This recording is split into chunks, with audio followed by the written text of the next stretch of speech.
Welcome, everyone, to Sister Wives with Mary Jane K. Today, I'll be giving my commentary on Sister Wives, Season 4, Episode 3, Brutal Honesty. It's the day the Cody Brown came into this world. Did Gabe forget his dad's birthday like Cody forgot his when he was so consumed by sharing the trials and tribulations of his COVID symptoms that he selfishly forgot this was the day his son came into this world? Or did Isabel forget Cody's age? I don't think so. In fact, Cody's whole family had a party for Cody. They were doting on him, the father of the newborn king, the leader of this patriarchy, the king of this shit show, the ramen-haired king of the prairie dog plaguelands, the Cody Brown. Cody got food. He got lavished with presents and attention. He had to spend time with the obstacles to his goals in life. Cody got a beautiful gathering. Why wasn't that reciprocated for his kids and all of his wives? Where is that investment from Cody towards them? Also, this episode, Christine and Robyn talk, and Christine opens up to the goblin about her relationship issues and her jealousy. I thought Robyn said Christine never let her in. She rejected her. Cody said Christine wasn't being a good sister wife. Yet here, in the beginning of season 4, we see a very vulnerable Christine opening up to the goblin. Cody is turning 44 this year, and he gets a golden crown from one of his kids. Cody is sitting back in his recliner, and one of his daughters brings him a crown to wear, and Cody protesteth too much. He is wearing this shiny golden crown, this prop, and he's asking, do I have to wear it all day? We all know he wants to. You can tell this guy loves that it's his birthday. He gets all the attention and he gets the ridiculous crown, all for the king of the prairie dog plaguelands with the ramen hair. Cody is turning 44 and the family splurged again for this momentous occasion. And they got Cody a wonderful gift, a nice gift. Now let's remember, for Christmas, Cody got the assault weapon.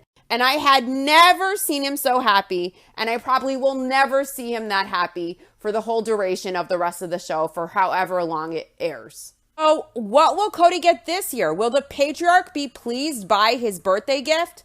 Cody this year gets an expensive laptop. And he was pissed. He didn't like the gift that much.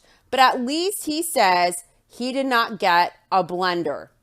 The episode opens at Janelle's. Cody's birthday party is tomorrow, so Logan is going to take his siblings to what he referred to as the knick-knack craft store to buy a bunch of stuff to make their dad homemade presents.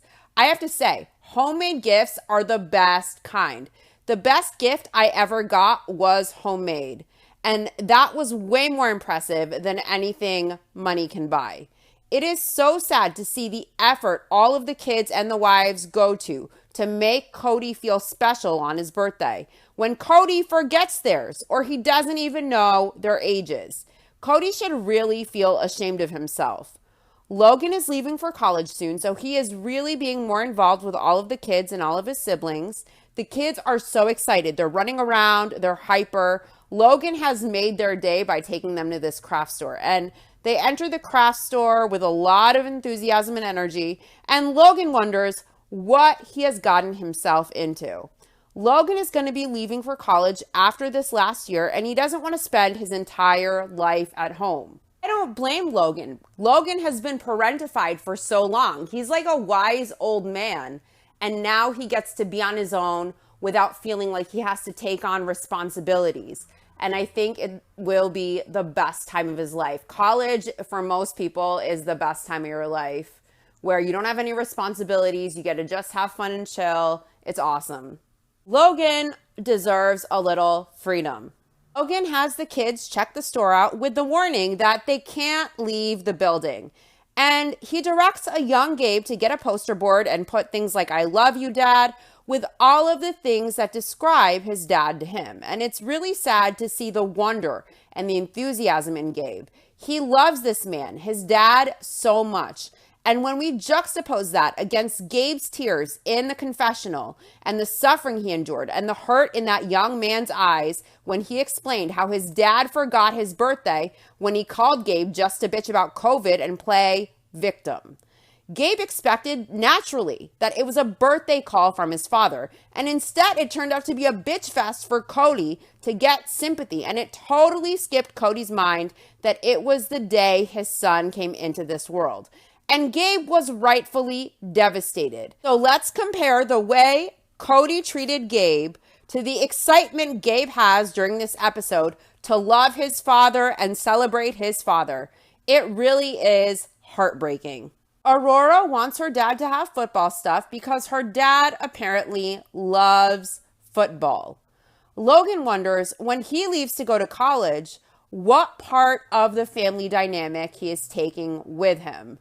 Wow, you see how wise and how thoughtful and how mature beyond his years Logan is?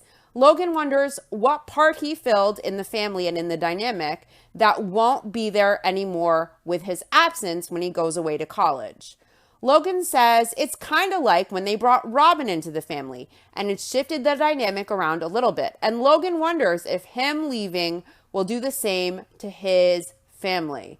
He is such a mature, wise kid. He really comes across like he has an old soul. He is wise beyond his years. Logan warns the kids to stay out of the road until he crosses with them when they're leaving the store. And I notice when Cody, who is a grown man who is the father of these kids, is with his kids, he looks like a deer in headlights when he has to take care of them. He seems frazzled. He seems overwhelmed. Logan is calm, he's cool, he's collected, and the kids really seem to respect and listen to him when he guides them. Christine and Robyn and Janelle are over at Mary's house, and they're planning the King's Jubilee. Christine explains that the sister wives do a lot more planning for Cody's party than they would for an individual wife's party. Of course, he's the patriarch, he's the king. Robyn adds that the biggest thing is Cody is the common denominator for the whole family. So they need to all have access to Cody on his birthday to be able to spend time with him. If it's a wife or a kid's birthday, Cody and his wife will go to dinner together rather than the whole family being there. Cody explains that each wife has her own birthday and they own their own birthday. And each wife also owns his birthday. Christine comforts Cody with a poor baby as they're all in confessional, and all the wives laugh. Cody probably just wants to feel like he can do whatever he wants on his birthday, instead, rather than feeling obligated and chained to the chore of spending his birthday with all of his wives and kids every year. A loving family he later calls the obstacles to his goals in life. Cody might prefer to just have alone time. He might prefer to shack up with Robyn all day in their love shack. Or better yet, maybe he wants to go do man stuff. Grr. But he knows his wives and kids want to shower him with love and gratitude. It is such a hardship for Cody. Heavy is the head that wears the crown, that's what they say. He's the patriarch after all. Cody tells his wives on the confessional couch that he isn't complaining, and Christine tells him that it seems like it. Cody smiles and he says, it's like they all have to have access to me on my birthday. And Robyn explains they all just want to celebrate his birthday together. And Christine asks, you want us to have access to you, don't you? And then Mary asks, why would we not want to have access to you on your birthday? And Christine asks, don't you want to have access to us on your birthday? Cody is grinning ear to ear. He loves the attention. He loves this. He says his birthday is kind of like, and Robyn interjects. She's probably afraid of what he's going to say. So she tries to speak for Cody and she says what Cody is probably trying to say. And then she says this profoundly. She says, I don't know. And that's it with her thoughts and her thinking. And Christine says, there is a wall. What is obviously going on is that Cody probably wishes he could do what he wanted on his birthday. Maybe have a sex fest with the favorite wife and forget the world. Maybe he just wants the alone time that he feels he never gets. Maybe he wants to go to the shooting range with his assault weapon he got for Christmas. Or maybe he wants to hang out with his friends and do man stuff. Cody probably wishes he could do whatever he wanted on his birthday, and he feels like his wives kind of get to decide with him what they do to celebrate the wife's birthday, but he doesn't really get to decide. It's like mandatory, the entire family time every year, and maybe he resents that a little bit. But Cody has to remember, he signed up for this. He can't just do whatever he wants. And he knows all of his 4 wives insist on celebrating him. And all of the kids love their dad. And they want to celebrate their dad's birthday, of course. They love Cody. And he has to do this. He has no choice. That's what this is. But he also loves the attention. He really, really loves it. Over at Mary's, the wives are making gift bags for the kids, and Mary asks what they should do about Cody's birthday gift. Janelle feels like there have been lots of years when she hasn't gotten the king a good enough gift. So this year she wants to get her ex-man a good gift. Mary suggests that Cody needs a computer. He wants one since his computer died. Robyn, the unemployed wife who refuses to work, the other wives bankroll, wonders if they can afford such an extravagant gift. Did they wonder this hard when they brought Cody the almost $2,000 assault weapon if money is tight? The assault weapon that was just a toy for him that he did not really need, that wouldn't help or serve the family in any way, shape, or form? Mary says whether they can afford it or not depends on how much the wives each have in their budgets to contribute. Christine suggests maybe they get Cody a watch because Cody likes watches, but Mary would not trust herself with picking an expensive watch out for Cody. Apparently, the diva is picky as fuck. Mary says guys are hard to shop for. Not really, not if you know them well and what they like. Most men, if you give them a good blowy and a perfectly cooked steak, would be more than happy on their birthday with a simple gift that matches them. It isn't hard. Cody is just very difficult, and he's a diva. He isn't the typical man.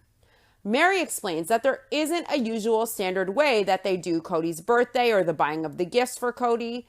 Sometimes the wives go together to buy a gift. Other times the wives just get Cody separate gifts. Mary says Cody is a guy, and she thinks it's pretty standard that it's hard to shop for a guy. It's really not that hard. Christine says Cody gives them incredible presents. So Christine loves the idea Mary had, the laptop. I think she thinks it'll please him. Mary asks if all the wives are able to do it, probably because Robyn seemed hesitant. And we learn later on that she knew Cody probably wouldn't want a computer for his birthday, but she did nothing to stop this. Robyn probably knew Cody didn't want a computer, but instead of saying that and letting the wives know, she zipped it and went along with it.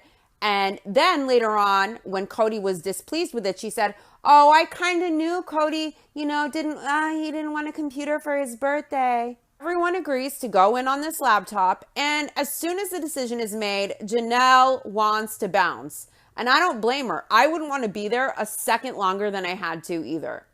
Christine heads over to Robyn's house with Truly next. Truly is adorable as a baby. She might be the cutest brown baby that we've seen on the show so far. Christine and Robyn are going to compare their kids and weigh them because Saul is so much bigger than Truly, and Truly is much older and she is much more petite. She's smaller. Christine and Robyn are going to head to lunch after that to discuss their relationship and their struggles. Christine needs to talk to Robyn, and she gets stressed by serious conversations, but she's had struggles with Robyn coming into the family. And Christine knows she hurt Robyn in the process, but Christine lets everyone know it wasn't her intention to hurt Robyn. Of course not, but was it ever Robyn's intention to hurt Christine? Now, what a class act Christine is. What about how Robyn did Christine? What about how Robyn treated Cody's kids? What about how Robyn attempts to manipulate one of her sister wives, Janelle, later on through Cody to attempt to turn Janelle against Christine? What about Robyn calling Christine a liar in her own home? Or Robyn suggesting that Christine didn't work hard enough on her marriage when it's not her place to speak on it at all? What about the gaslighting and the refusing to validate that Christine was divorced when Christine felt she was divorced and said she was divorced? This is all bullshit. And let's not forget the shit advice she gave Cody on a continual basis. Remember, Cody said he went to Robyn frequently for issues in his relationships with his wives because Robyn is good at making relationships work. What about Robyn promoting the resentment in Cody by bitching about not being accepted by the family when that is so far from the truth? Christine tried her best to always include Robyn's kids and Robyn in her family traditions. She went out of her way to be accepting, even though it was hard, and she was loving. She was accepting. Forgive Christine if she was not perfect. No one is perfect, least of all Robyn. Where is Robyn's apology to Christine? Where is Robyn's class? Look at how classy Christine is being. Where is Robyn's class? Where is the apology, seriously, from Robyn to Christine and to all of the kids in the family that she insulted and threw under the bus? Christine is apologizing here. She's being gracious. But where is the grace from Robyn? Where is the class? Where is the character? A sincere apology. Where is a sincere apology? Where is accountability at all from Robyn? Consistently, we see accountability from Christine. Christine and Robyn clearly have vastly different characters, kind of like apples and oranges, except Robyn used that comparison in the tell-all to explain that all the relationships were different, but it doesn't mean her relationship with Cody was better. Except here, when I use apples and oranges in reference to Christine and Robyn's character, it's pretty clear which person's character is better than the other. Christine was always willing to work on things. Robyn felt entitled to things, and when things didn't go her way, she would cry crocodile tears. She would play victim. Even in this situation, when Christine is apologizing to Robyn for nothing, where the fuck is Robyn's apology to Christine and some of the kids she disrespected?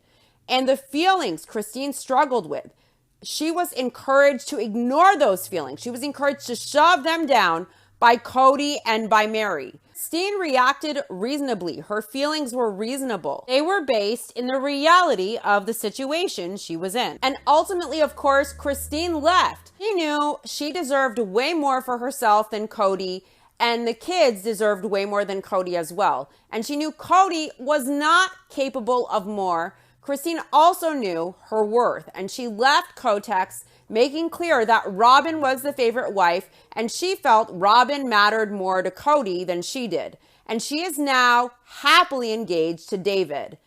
I don't keep up much with entertainment news. I don't do social media other than for my podcast on YouTube, but here and there, a tidbit is unavoidable, like in the checkout line, for example, on the cover of People or In Touch. And so I learned Christine is marrying this guy. She's engaged. I can't speak on what I think. I don't know this guy, but Christine looks very happy. She's bright and shiny from her soul. Her light is all the way bright. And this guy, David, is Cody's worst nightmare come true.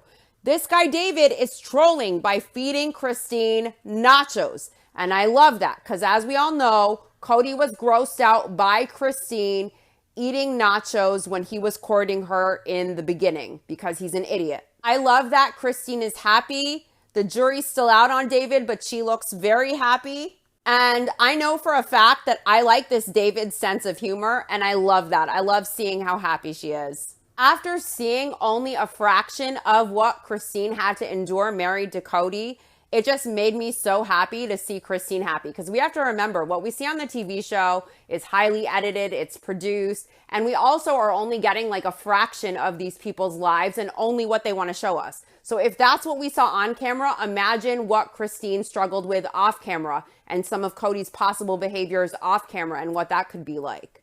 So good for Christine. I am happy that she's happy, like most viewers are going to be, if not all viewers.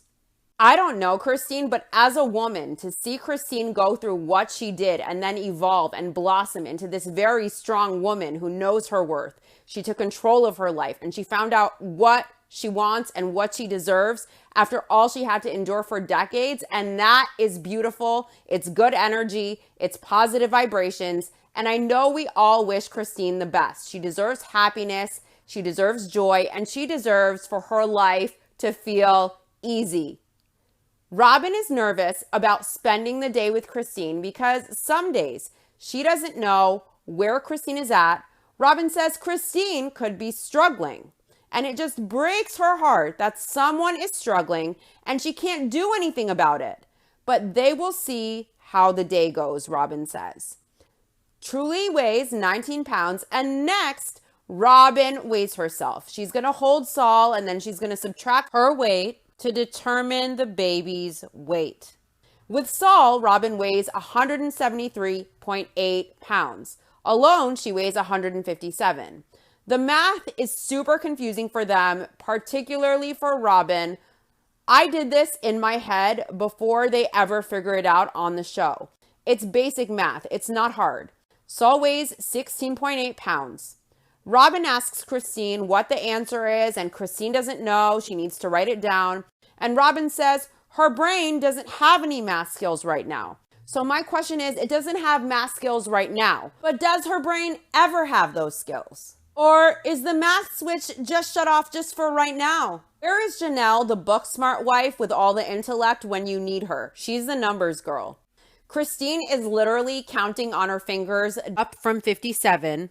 I love Christine as a viewer, but this is sad. It's basic math. I didn't find it perplexing. I did it in my head in half a second while they were still trying to figure out, oh, well, what's the answer? What's the answer? Oh, maybe I need a paper. And then she's sitting there counting on her fingers.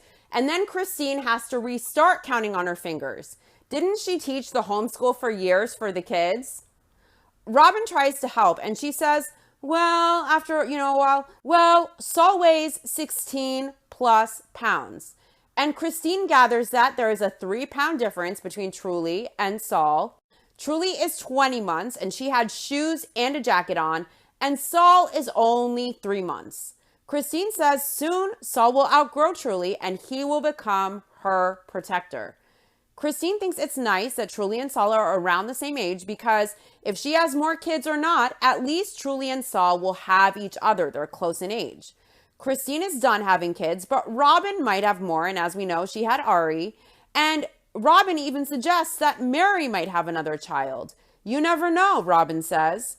Mary explains how right after Saul was born, Robyn offered to carry a baby for her if that's what Mary would like. She's considering it.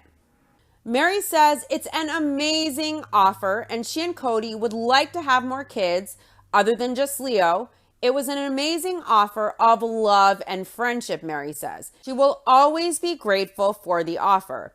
But Mary doesn't know what she's going to do yet. There's a lot to consider, so she hasn't made a decision yet. Christine tries to have a real conversation with Robyn at lunch. And predictably, Robyn plays the victim, breaking out the crocodile tears.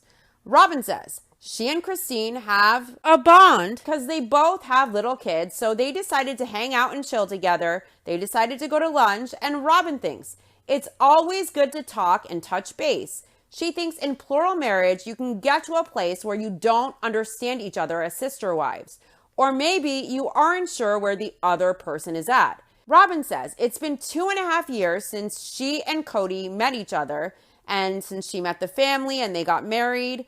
Things have been rocky since then between Robyn and Christine. Robyn thinks it's because Christine has perceived her as coming in and throwing off her marriage with Cody. And Christine explains a new wife coming into a plural family always shakes things up a bit. She never experienced a new wife coming into the family. Of course, she was the last wife for 16 years. She really didn't think she would get jealous. She was always a very secure person, and she was very secure in her relationship with Cody. She didn't think anything would rock the boat whatsoever, and it's still hard, and Cody met Robyn 2.5 years ago, and still it's very hard for Christine. Christine asks Robyn if she remembers meeting the family for the first time. Robyn remembers, and she says she fell in love with everyone. Christine says she wanted that to happen. She wanted to sell her family to Robyn, and Robyn says Christine did a good job. I bet you Christine regrets it. She says she was the most secure person she knew, and she didn't think she would get jealous. She didn't think she and Cody's relationship would ever be bad. They always had a really good relationship, and they always had an easy relationship until Robyn came along 2.5 years ago, that is. Robyn says there are times when she sits and thinks she doesn't know how her sister wives let her in. Some of them really didn't have a choice, I don't think. Christine says she knew Robyn belonged in their family, but then she got really jealous, so jealous. Robyn says she has had a very hard time dealing with her sister wives' struggles with her because they all accepted her. Robyn says if the sister wives didn't want her in the family, all they had to do was say no, Cody, and she says Cody would have dropped it. We know that's a lie. That's maybe how it's supposed to work in the typical plural family, that the wives have a right to say no and be heard. But in this case, we know Cody kept Robyn a private secret he only shared with Mary for a time, and he dreaded telling Christine and Janelle about Robyn, so much so that he waited till the absolute last minute. Christine and Janelle were told about Robyn right before Robyn was coming to meet the family for an impromptu barbecue. Now, the wives had doubts along the way, but if they said no, Cody would not have stopped seeing Robyn. Their only option would be to divorce Cody and leave the family. Christine was pregnant when Cody was courting Robyn, and she struggled with it. And she also had 5 other kids. Janelle struggled with it as well, and she also had 6 kids. She was concerned about the finances of funding this woman and her kids, as Robyn sat on her ass, contributing zilch financially, and the wives had to all make do with less when she came into the family, when they already didn't have enough to always make ends meet. Remember Cody's bullshit about the squeakiest wheel gets the grease? Yet the family took on this woman and her 3 kids, plus she had 2 more with Cody later on. And she didn't really work other than filming and the failed My Sister Wives closet, which Mary mostly put effort in. Every other wife worked. They did other things other than just filming. Other than Robyn, of course. If the wives had said no to Robyn, their only real option would be to divorce Cody. It's not like we would believe he would pump the brakes. These were soulmate and best customer vibes. Cody was infatuated like a teenager with a crush in junior high. He was pussy whipped, blinded by the best customer service Robyn was providing him. If the wives said no, they could probably leave, but would Cody respect them enough to stop seeing Robyn? Somehow, I doubt it. He wouldn't mind if they leave. He's going to do what he wants to do. Robyn is spitting utter bullshit right now. In a typical plural family, in an ideal situation, the wives are supposed to have a very big say and an important say. But would Cody really stop if Christine said no or Janelle said no? If Cody kept Robyn a secret initially, dreading their reactions, it's because he knew they would not want it, and he proceeded with Robyn. He was secretive, and by the time she was meeting the family, and this was sprung on Janelle and Christine, they knew it was leave or get on board with a quickness. They really didn't have a voice. They were told last minute they didn't have a voice Cody was willing to hear. Cody would never have respected his wives enough to seriously stop things if they said no and they were serious. Instead, Cody let things progress, and then he dropped the bomb when they had no time to react or marinate on this information. Robyn was coming, they put on a show, and they really had no choice, no voice, and no say. If Christine said no, if Janelle said no, would Cody say no to Robyn or no to them and their children? Robyn says if they hadn't wanted her in the family, all they would have to do is say no to Cody, and Cody would have just dropped it.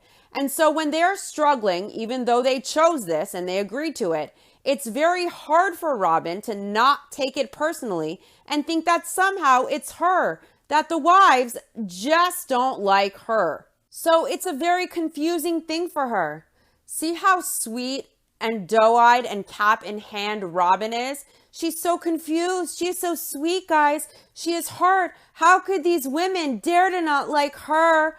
How could anyone not like Robyn? She's just so sweet. She's just so likable. She's such a loving sister wife. She's an empath, you know. Robyn wants to plant the seed like she was accepted by the wives, and then now they're being bitches and they're being cold and they're rejecting her. She wants to make it seem like the wives loved her. They wanted this. They agreed to this. Now she's married Cody and she's an outsider they all reject. And we know Christine and Janelle were put in a position to have no choice other than leaving and breaking up the family or divorcing Cody or staying. So they accepted Robyn.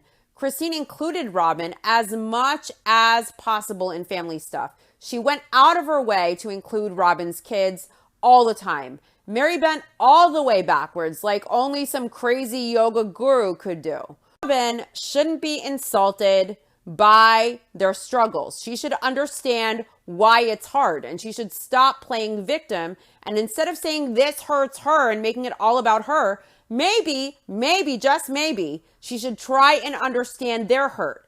I thought she said she was an empath. A lot of this struggle and a lot of this jealousy comes from the fact that Robyn is incredibly needy and she plays the damsel in distress and she really milks it to get more attention from Cody. Whereas the other wives learn to be independent, almost like single moms, to facilitate Cody's need and insistence on convenience, the convenience he demands at all times. Cody probably never fully met the wants and needs of his wives before Robyn, but he invested equally in all the women. And so no wife felt a huge deficit in investment. There was no disparity compared to another wife pre-Robyn. Then Robyn comes in and Cody is giving all of the wives and kids he already has less in order to give the lion's share to Robyn and to fully invest with Robyn, as his wives and kids get less than they were even getting before Robyn came into the picture. And also, Cody is putting in a level of investment and a level of effort that greatly surpasses what he was able to give his other wives and kids at Robyn's house with Robyn and her kids. Even in Cody's best moments, he probably wasn't that invested at that level with any wife. So now the wives struggle and they feel less important and they are hurt that Cody was capable of more this whole time. He still gave them crumbs. They found out pre-Robyn he didn't even dive all the way in the pool. He was capable of more. And now he gives the wives and kids not only fewer crumbs, but he gives way more to Robyn and her kids than he ever did for any of them. Robyn should be helping encourage Cody to do things equally and to be more fair. But she feels entitled to more and more. And if the wives struggle because they get significantly less and their kids get significantly less from Cody, so she can get more, so her kids can get the most, instead of helping Cody, instead of encouraging Cody to be the best husband and father he can be in all the homes, she manipulates Cody. She keeps him resentful of his other wives. And she pushes him to feel he has to defend her and protect her against the others in the family who she perceives as mean because they don't want to braid her hair because they see through her manipulative bullshit and they see the way she operates. If Robyn, the empath who expects so much deference and understanding, showed just a little understanding and empathy rather than complaining about how hard it is for her or how her sister wife struggles with her and with Cody and with her coming into the family really put her out, maybe the wives would struggle less. Ultimately, playing the hurt victim doesn't help Robyn's cause. Not with the viewers, not with her sister wives. Christine wants Robyn to know that during all of it, it was Cody she had a hard time with. It wasn't her. She tells Robyn it wasn't you, it was Cody. You see what a class act Christine is as Robyn is sitting there playing the victim, trying to manipulate the situation? Contrast that with Robyn calling Christine a liar in her own home, seething in anger, disrespecting Christine in Christine's house. It's apples and oranges, apples and oranges. Christine says she just felt left. And Robyn asks why Christine thinks Cody left. And Christine says he left because she became jealous and it changed their relationship. Christine started questioning what Cody was doing and she wanted to know why Cody needed to go. And Christine didn't get why. Christine says when her kids are ornery, she doesn't want to be around them. So she understands, but she doesn't care because at some point, Cody promised her he would be with her through thick and thin when he married her. He isn't being with her and it's not okay. She tells Robyn she expected more of Cody and she reiterates it wasn't her, it was him. Robyn says she couldn't tell. She always figured that it was her. And Christine apologizes to Robyn. And you can tell she's going to do her crying stick, crocodile tears. Instead of Robyn being understanding with Christine and telling her she understands and really focusing on Christine and being there for her, she's making this about herself and she's trying to divert and deflect and make this about her. She's the victim. She's in tears. Christine wronged her. And it's bullshit.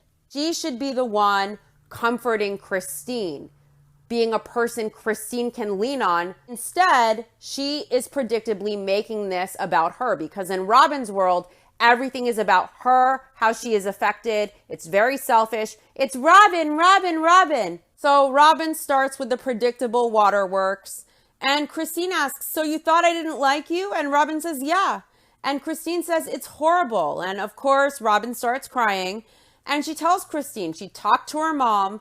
Oh, the same mom that says she's the Brown family scapegoat and helps enable her. Robyn asked her mom, apparently not the wisest, what she should do with this.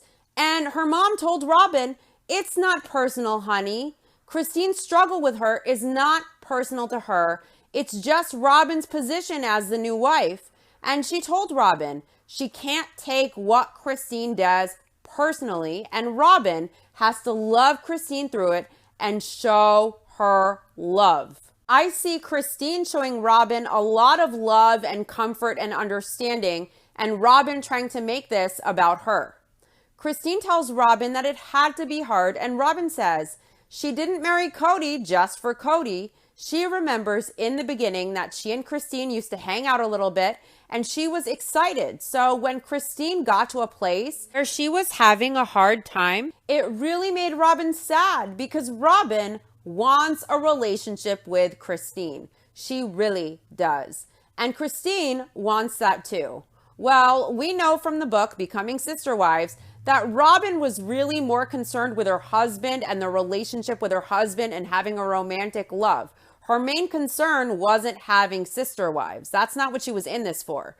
She married Cody for Cody, and I think Robyn also wanted financial security for herself and her kids, and she probably wanted a father figure for them too. Nowhere near the top of Robyn's list was her sister wives when she decided to marry Cody, in my opinion. Notice how Christine could be crying about how hard it was being the last wife, and Cody leaving her for long weekends during her high-risk pregnancy, or how she feels inconsequential to Cody. Now, because Robyn is so needy, playing the damsel in distress all the time, Christine should be talking about how hard it is for her. She should be the one in tears in this situation. But it should be Robyn apologizing to Christine and Robyn understanding Christine's struggles. Instead, Robyn is manipulating the situation. She's crying and she's mentioning how sad she is and how hard it was for her, how hard Christine made it for her, as Christine is comforting her, apologizing to her. But for Robyn, everything is about her and what she feels entitled to. Christine mentions how one of her sisters asked, is Robyn going to be your bestie then? And Christine said, yeah, but it didn't happen. Robyn says that's what she wants. She wants a good relationship with Christine. And Christine agrees she does too. Robyn felt like it was really good to talk, and she felt like Christine needs to be reminded that she loves her.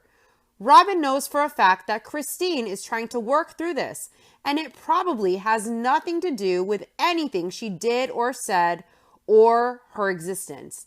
It's just her position where she is at, that she is here in their family now, Cody's newest wife. Christine says for a while she felt like Robyn was the enemy, and now that she realizes Robyn isn't the enemy and that Robyn has her back, that she loves and cares for her, and that she wants the best for her, that Robyn also wants the best for her and Cody's relationship. She wants them to succeed as a couple in their marriage. So now Christine realizes how important it is to trust Robyn and to let Robyn in and to build a better relationship with Robyn. Christine says Robyn is a good person and it's important to her. Even if Robyn wasn't her sister wife, Christine says she would totally want to be Robyn's friend. I'm not going to go through the whole list of Robyn's transgressions towards Christine, but obviously Christine and Robyn are not friends, largely due to Robyn's repeated behavior that was backstabby and manipulative. Robyn didn't have Christine's back. In fact, when Christine told Cody he wasn't welcome to spend nights and she packed his shit and boxed it and placed it in the garage to make her boundaries clear, Robyn gave the worst advice in the world to Cody, that he should ignore what Christine wants, he should ignore her words, he should ignore her actions, and he should cross her boundaries, make her feel unsafe in her home, and sleep in the home, even if it's on the couch when he wasn't welcome there.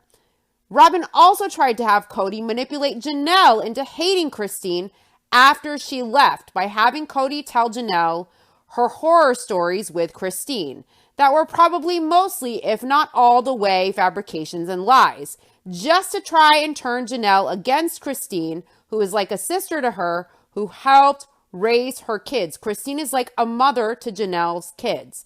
The only person Robyn loves is herself. She feels entitled to these relationships. She can't seem to understand how anyone wouldn't like her. She's so sweet, an angel, cap in hand. But that goblin behind those angel wings, hidden in that cap of hers, hides those devil horns. She's manipulative as fuck. And she's delusional, at least from what we see on the show. Robyn wants things a certain way for her, the ideal, the way she pictures things in her head. And if what she imagines isn't her reality and she can't easily get it with very little effort from her, like a closer relationship with Janelle, for example, she will then try and do things by force to manipulate the situation to get what she feels entitled to by hook or by crook. Robyn wants to know why the wives don't like her. She's an orange, a big, bright master manipulator in a sea of shiny, humble, unassuming apples. I want to point something else out. Christine got accused of not being a good sister wife to Robyn. Robyn felt Christine wasn't being as friendly to her as she felt entitled to. She wasn't receiving the deference she expected to receive from Christine. Christine was saying back then in the beginning of season 4, I want to let Robyn in. I want to build a good relationship with her.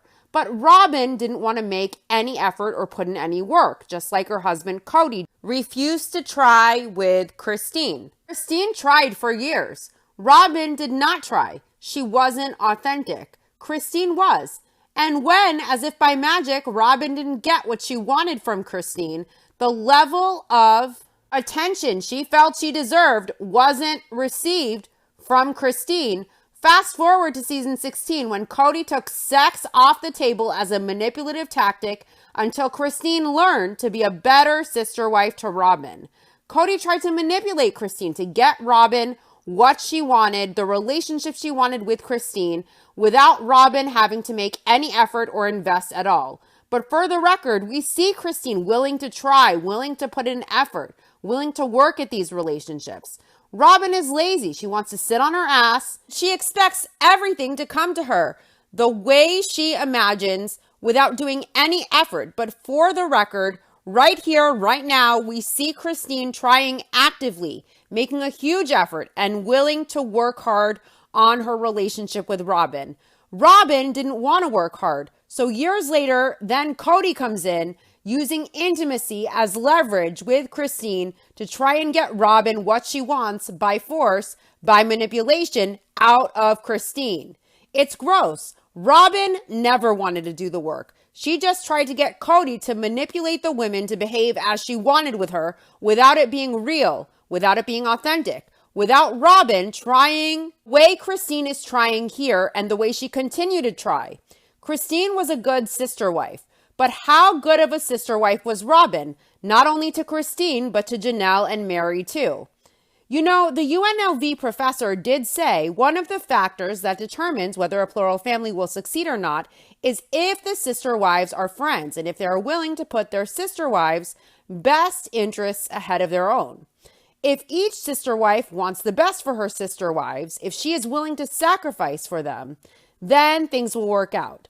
But what did Robyn actually do to sacrifice for her sister wives? Would Robyn have ever considered that Janelle, Mary, and Christine also had needs and that the kids had needs? And could she maybe have considered being less needy when they first got to Vegas so that she monopolized less of Cody's time so he could be there for his other wives and kids, investing equally and fairly? Did Robyn put the needs of Christine, Janelle, and Mary ahead of her own?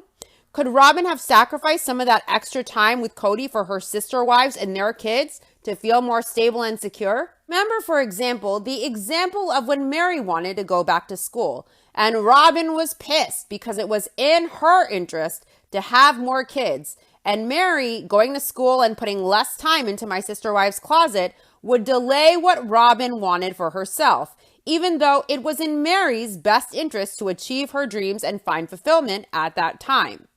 Christine sacrificed. She tried with Robyn. Mary tried too. Janelle did her best. She doesn't have much time for fuckery. And I think Janelle saw through the goblin right away. But what did Robyn sacrifice for Janelle, for Christine, and for Mary? When did she put her sister wives' needs ahead of her own, or their children's needs ahead of her children's needs? I know some of you might think, well, she offered to be Mary's surrogate. But don't you guys think it was likely that she already knew Cody wouldn't want to pursue it?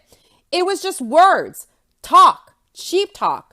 She never actually was Mary's surrogate. So what did Robyn ever actually do to sacrifice for her sister wives to show that she had their best interests at heart? Robyn says, there is something really beautiful about knowing that your sister wife really wants you to have a good relationship with her husband. She says, it's amazing. It's kind of like, wow. She says, it's sort of magic. Did Robyn really want her husband to have a good relationship with Christine? What about with Mary and Janelle? Those horror stories, those lies Robyn whispered to Cody about Christine's poor treatment of her, that Cody repeated to Janelle, did those stories help Cody to want to be civil to Christine? Did those stories Robyn repeated prime Cody to be defensive and resentful towards Christine, or to be understanding and compromise with her to work things out in her relationship with Cody? See, Robyn kept Cody riled up and in resentment and in frustration and in stress and in anger. She says she would never talk to Cody about another sister wife. Cody doesn't like it, yet we know Robyn does this all the time. And Cody also liked to share with Robyn because she was quote unquote good at relationships and she knows how to make relationships work. So did Robyn really want Christine to have a good relationship with her husband? Keep in mind too, Cody is moody. He always has to have an outlet for his resentment and his moods and his anger. And Robyn knows this. And she didn't want that shit reflected towards her. She knows she is the favorite wife. She knows there is a hierarchy. And she wants to be the favorite wife and have all of Cody's favor. So that if Cody is frustrated other places and she keeps him in that resentful state and he goes to her for advice to confide in her, then she knew it will never be her Cody is angry with. She will always be the favorite among the others. Although now I'm sure the dynamics have changed in Robyn's relationship with Cody. Now, Robyn is the wife, the one and only. There aren't other wives who can be outlets for all the moods and anger and the frustrations Cody has. Now, Robyn isn't the favorite wife. She is just the wife, and she will get it all, good and bad, 24/7, having to constantly adulate her best customer. Next up, it's the king's birthday. The Cody Brown was born on this day 44 years ago. Before the party, Christine and Janelle got some studying done for their real estate exam.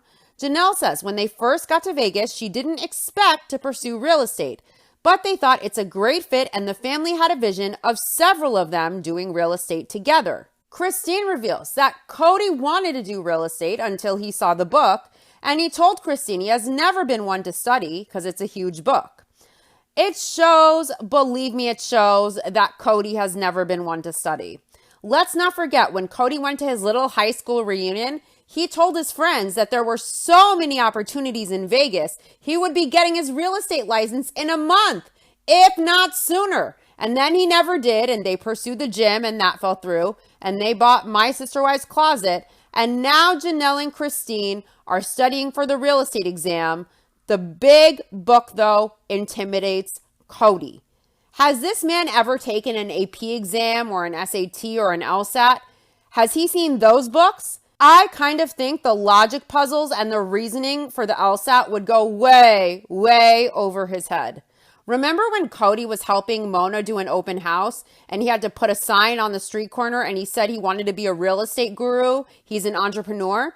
An entrepreneur of what business? But he took one look at that real estate book and he said, nah, I'll pass. I'm not one for studying. Cody has big dreams and no balls. It seemed inconvenient. Once Cody saw that huge real estate book, but a month ago, he was getting his real estate license in a month, if not sooner. There were so many opportunities. This man is a used car salesman all the way. He loves to talk, words, words, words, but he doesn't like action. It's far too inconvenient. Janelle thinks Cody was interested in real estate, but when the marketing company came along, Cody just felt like it was more his skill set. Janelle says then they started to pursue the marketing business and some of the other businesses they have. Christine was saying maybe she wanted to pursue interior design, and the idea of the family having the real estate team diluted. And at that time, it cemented in Janelle's mind that this was something she could do for herself, and she no longer had to wait for the whole team. Christine reveals that she knew Janelle didn't think she was serious about real estate, and initially Christine backed off. She backed off of it because she got the book in the mail and the book is huge, it's intimidating, and then Christine started reading it and she felt like an idiot. Then she told herself she was a smart girl and she could figure this out. So now Janelle and Christine are independently pursuing real estate together. That's how Janelle puts it, that they are independently pursuing real estate together. I think Janelle really wants to pursue real estate independently, but she probably wants to help Christine and give her some confidence. I thought it was interesting how Janelle wanted to make clear that they were both independently pursuing real estate together. Like she was making it clear she can help Christine, they can study together, but the real estate is her deal. She will do this on her own.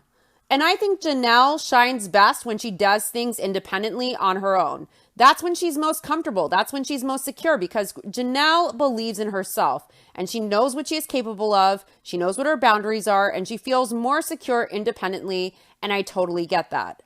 The family is getting Janelle's house ready now for Cody's birthday party. Janelle wasn't very involved in more than decorating the house and cleaning the house. Everyone will come over and have dinner and chill. And the kids made projects for Cody. The wife splurged to get Cody a nicer gift. They think he will be excited. Janelle thinks it's going to be fun. Cody is wearing a crown and he asks the kids if he has to wear it all day, but we all know he wants to. Cody is 44. To Janelle, it sounds old, like you are just turning that edge of mid-40s. The kids give Cody their presents. Cody enjoyed spending time with his family, later known as the obstacles to his goals in life. Cody says the little girls and even Gabe, the son whose birthday Cody forgot last season, are also excited about their scrapbooking gift to dad experience. Cody says it was cute. One of the cards said, I love you so much. You can't imagine how much I love you. Cody had the funnest experience with gifts from his children.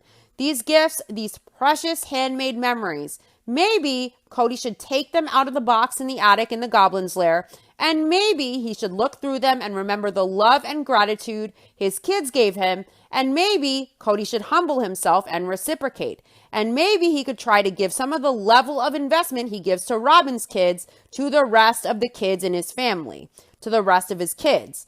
Maybe Cody could apologize to some of his kids and go to therapy and make an effort.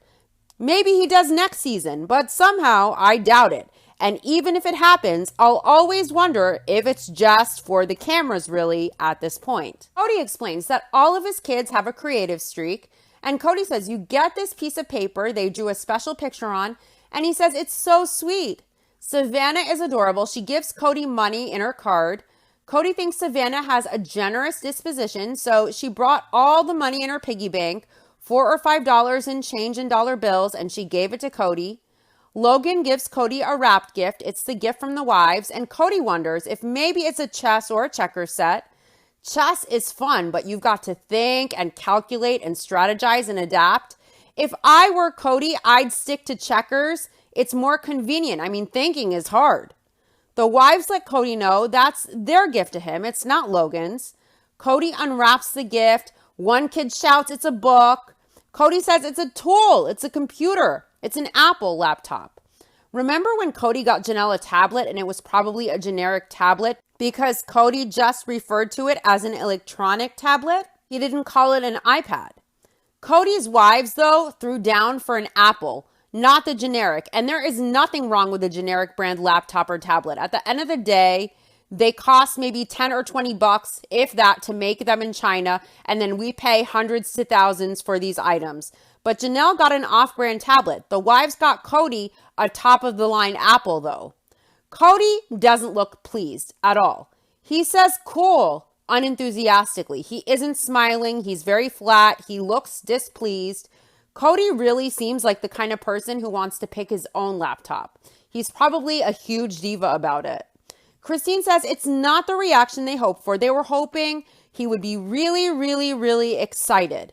Cody has almost a scowl on his face. He can't even feign gratitude.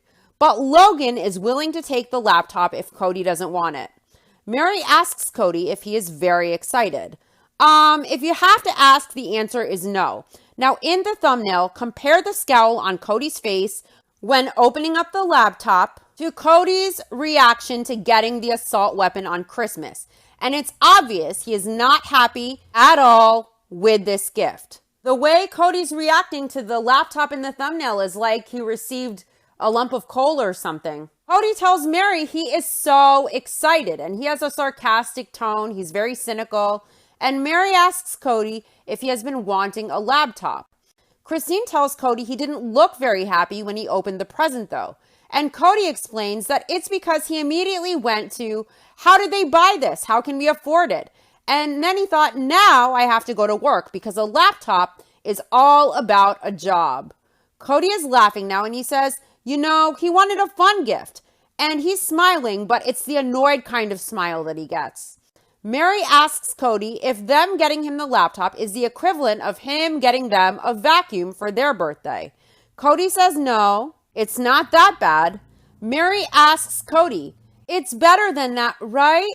This is so pathetic. The wives really just want to please Cody, and Cody is such a dick face. They want to please him so much, and he is such a dick that he can't even feign gratitude and appreciation, just even in front of the kids. Cody can always exchange the gift later if it's not up to the king of the prairie dog Plagueland standards.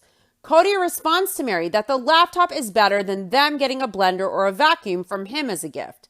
He says he has never done that, and his wives laugh. But he reiterates he has never gotten them a vacuum or a toaster for their birthday, with a mischievous expression to make clear most likely he has. Cody asks if he was pretty flat when he opened that gift, the laptop, and Christine tells Cody for as excited as they all were about his gift, his response was really, really hard. Cody couldn't even let the wives feel good about what they did for him. He wasn't grateful or appreciative. Even if it's not what he expected or what he wanted, it's a huge gift. And if he's some tech snob who wanted a different laptop, he could easily exchange it. But the scowl on his face, his reaction when all his wives wanted was to please him and maybe get some approval from him. So it was really sad for them. It was rejection, and they worked so hard to come together and get Cody something they knew he needed. It was thoughtful, but because it wasn't fun or it wasn't just right, he couldn't just show gratitude and maybe fix it later. He let it be known he wasn't that pleased. And that was a huge slap in the face to all of his wives. Janelle was surprised by Cody's response. Janelle says Cody was talking about needing a laptop for so long, so she expected more of a, oh great, I really needed this. And Robyn reveals she knew Cody didn't want a laptop completely for his birthday. She knew it wouldn't be that fun for Cody, but she says he needs it, so she went along. She wants to make sure Cody knows it's not her fault that they got the laptop, even though she knew that's not what he wanted. She let it happen anyway. And then when he was not pleased with it, she let everyone know. She knew that's not what he wanted because she doesn't want it placed on her of why did you get me this laptop for my birthday? She wants to remain the favorite wife and put it on the other wives. Cody thanks the wives in front of all the kids and he says it was a wonderful gift from them. Christine says Cody is really picky with what he wants and he wants the most expensive, ridiculous things out there. Cody thinks, in my opinion, that if you have expensive things like Rolex watches or nice cars or a goblin's lair, that it's a status symbol. It reflects importance and status, that he's the man. But a real man doesn't live off of the backs of his wives in a mansion when they don't even have a roof. A real man doesn't care about possessions and money. They care about their family, their wife, their kids. But in Cody's case, it's wives, plural of course, but most men care most about their kids. They care about showing up. They care about being decent. They would never, ever consider their family their obstacles to their goals in life. Their family is the goal, the one and only ultimate goal. And even if in their sick, twisted mind they thought that, never in a million years would they say that out loud and on camera for their kids to hear, for their now ex-wives to hear. That they, the ones who loved him and supported him, who got this idiot to where he is today, are his obstacles. That just shows the character of this man, especially that he would even say it out loud. Cody Brown, a king in his own mind, the ultimate patriarch, the ramen-haired king of the prairie dog, Plagueland, and the village idiot. Christine explains how Cody likes the most ridiculous, expensive things out there. So the wives got him the most expensive thing and he opens it and he says, "Hey, this is great, guys. You guys are the best." So Christine says she is done and from now on, they will do it how they used to do it and Cody will buy himself a birthday present and he will give it to her to wrap and she will tell him he is awesome and it'll be done. Christine is going back to that. Cody has 3 cakes and his kids bring him the cakes to blow out the candles. And Cody complains that it's a lot of candles for him and they should have been on 1 cake. As the camera pans in on a happy birthday sign. A happy birthday full of complaints with an ungrateful idiot.